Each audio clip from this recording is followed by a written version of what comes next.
Hello bachcho, let's read the question. The question is saying, in microbial genetics, which one is referred to as Griffith effect?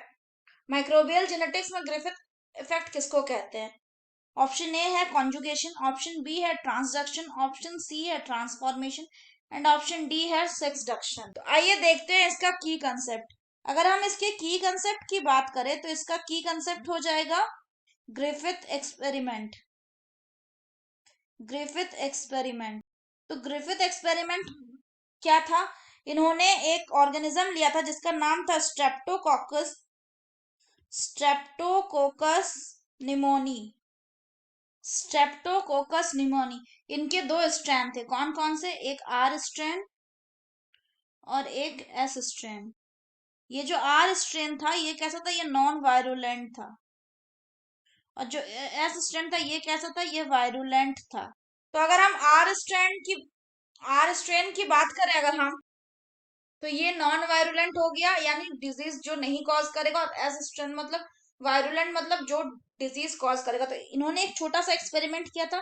इन्होंने क्या experiment किया था? इन्होंने experiment ये किया कि था कि सबसे पहले इन्होंने एस स्ट्रेन को लिया था और एस स्ट्रेन को लेके किस में डाल दिया था?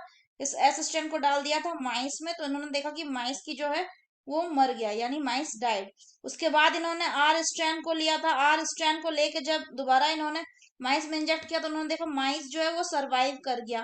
तीसरे में इन्होंने क्या लिया था? एस स्ट्रैन को लिया ही था, लेकिन एस स्ट्रैन को इन्होंने क्या कर दिया था? हीट किल्ड यानी मार दिया था, हीट किल्ड कर दिया था। तो और फिर इसको माइस में इंजेक्ट किया तो देखा कि माइस जो है वो सरवाइव कर गया। चौथे में इन्होंने क्या किया था? इस टाइम पे इन्होंने आर स्ट्रैन लिया लाइव, आर स्ट्रैन लाइव मतलब नॉर्मल जिंदा, प्लस एस स्ट्रैन लिया। एस स्ट्रैन जो था वो कैसा था? वो हीट किल्ड ही था, हीट किल्ड ही था।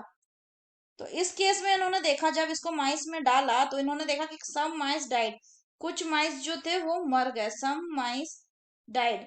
ऐसा क्यों हुआ? फिर उन्होंने कहा कि कुछ ऐसा केमिकल रहा होगा एस स्ट्रैन के अंदर जो ट्रांसफॉर्म कर देता है आर स्ट्रैन को वायरुलेंट में।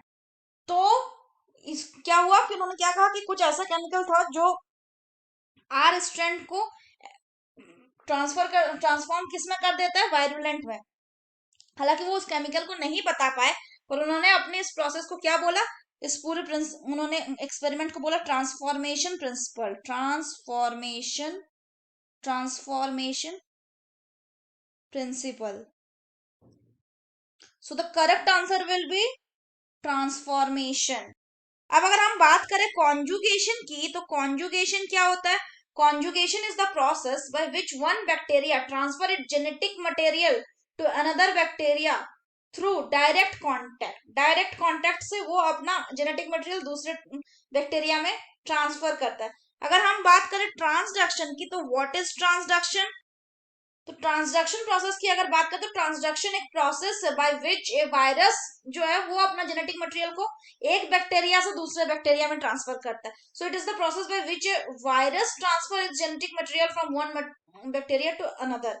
अगर हम बात करें सेक्सडक्शन की, सेक्सडक्शन, तो सेक्सडक्शन क्या होता है? It is a process by which chromosomal fragment are transferred between bacteria by the means of specific plasmid. Specific plasmid के द्वारा जो क्रोमोसोमल फ्रैगमेंट है वो बैक्टीरिया में आपस में एक्सचेंज होते हैं। इसी को हम क्या कहते हैं? इसी को हम कहते हैं सेक्सडक्शन। ये एक तरह का कॉन्जुगेशन ही है, बट ये कैसा? ये सेक्सुअल टाइप का कॉन्जुगेशन है बैक्टीरिया में। तो hope so that's all for the question बच्चों। होप आप सभी को समझ में आया होगा। You all would have understood it very well. Best of luck.